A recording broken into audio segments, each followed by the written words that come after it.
ইন্না লিল্লাহি ওয়া ইন্না ইলাইহি রাজিউন। মৃত্যু সবারই অনিবার্য। কিন্তু কিছু, কিছু মৃত্যু আছে খুব কষ্টদায়ক। শরীফুল তিনি সিঙ্গাপুর প্রবাসী। সিঙ্গাপুর থেকে ছুটিতে আসছে। তো অসুস্থ, বিশেষ করে ওর ঠান্ডাজনিত কারণ ছিল। হসপিটালে ছিল ঢাকাতে। তো কয়দিন আগেই ও হসপিটাল থেকে আসছে। আমার দোকানে কথা হইছে, কী অবস্থা শরীরের। তো বলছে, "ভাই এখন ভালো আছে শরীর, আমি আর বিদেশ যাব না।" ওর ঠান্ডার সমস্যা মেইন। তো ৳৫-৭ লাখ খরচ করেছে, সুস্থ ছিল।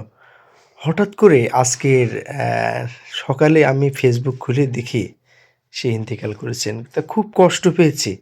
আচ্ছা, যে মানুষের মৃত্যু কার কখন কোথায় লেখা আছে বলা খুবই কষ্টকর।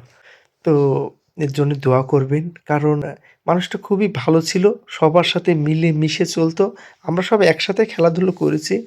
তো যখন সিঙ্গাপুর ছিল, আ মালয়েশিয়ায় আমি ছিলাম, কথা হতো। আর বললাম না, কয়দিন আগেই দোকানে কথা হলো। তা বলছে এখন শরীর ভালো আছে। আমি ময়লা বললাম, "মাস্ক ব্যবহার কর।" তো শ্বাসকষ্টের সমস্যা, অ্যাজমার সমস্যা ছিল মনে হয়।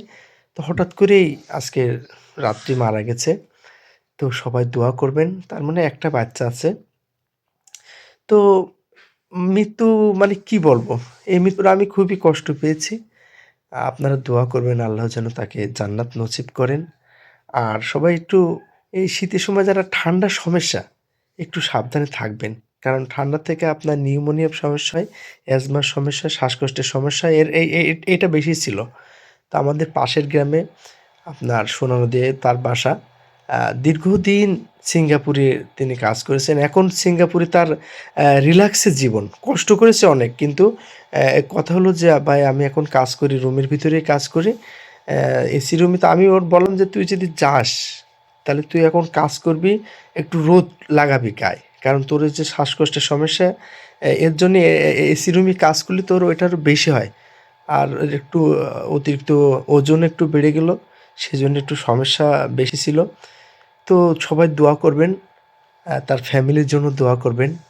কারণ মৃত্যু যার যেখানে লেখা আছে, আল্লাহ লিখে রেখেছে সেখানে হবে। কারোর হাত নেই। কিন্তু এইসব মৃত্যুগুলো খুব কষ্ট দেয় সবাইকে। কারণ বয়স তো কম। ৩৫ বছর সর্বোচ্চ বয়স হবে। তার একটাই বাচ্চা। দোকান ছিল। আ এখনো বললে যে, "ভাই আমি আর বিদেশ যাব না। আমি দোকানদারি করব।" তা আমি বললাম, "তাহলে সেভাবে দোকানদারি কর। কারণ তুই যদি শরীর যদি ভালো না থাকে তাহলে তুই কি করবি বিদেশ গিয়ে?" তা প্রবাসীদের অনেক কষ্ট থাকে। তো সেভাবে চিকিৎসাও করতে পারিনি। কারণ টাকার পিছনে মানুষ যখন ছোটে, তখন অনেক কিছু মানে অ্যা বা বাদ হয়ে যায়। তা সবাই ভালো থাকবেন, দোয়া করবেন। শরীফুলের জন্য দোয়া করবেন। আল্লাহ যেন তাকে জান্নাত নসিব করেন। তার ফ্যামিলির জন্য দোয়া করবেন। সবাই ভালো থাকবেন। আসসালামু আলাইকুম রহমতুল্লাহি ওয়া বারাকাতুহু।